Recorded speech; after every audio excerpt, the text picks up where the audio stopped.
Hi, my name is Thomas Christie, and today I'm going to share some work that was done at NWEA and Carleton College with my colleagues Carson Cook and Anna Rafferty.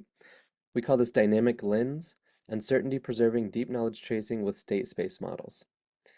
So in the educational assessment world, there's a paradigm of measurement in which we say, okay, a student behaves a certain way in a test, they answer questions in a certain way, and then we infer from that a property of a student with uncertainty surrounding that property. That uncertainty allows us to specify like how long a test needs to be. It helps us select questions adaptively. It's very useful. There's another tradition that instead of looking at latent parameters, really cares about predicting student behavior in the future. This is the knowledge tracing tradition. These are both very valuable, but they don't talk very well to one another, and often the communities even don't talk very well together. Today, we're presenting something that blends these models together. It's a model that has aspects of both and it has the flexibility of the approach on the right and the uncertainty quantification of the approach on the left. So this could be called like Bayesian deep knowledge tracing. So from a measurement point of view, we take responses to items and we estimate a property of a student that we report out as a scale score, a score on a scale that changes over time as the student learns and grows in their education.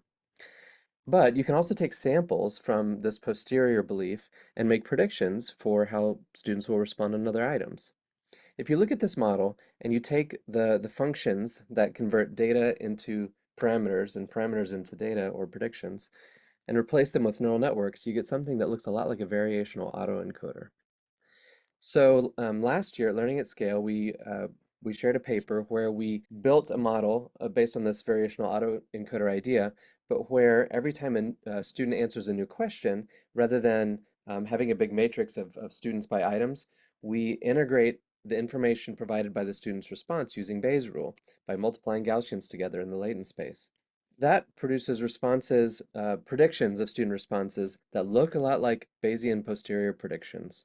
As the students respond more, our estimates of their future behavior get more and more precise. This year, we're adding dynamics. So, for example, you might have a posterior belief about a student's latent parameter at t minus 1.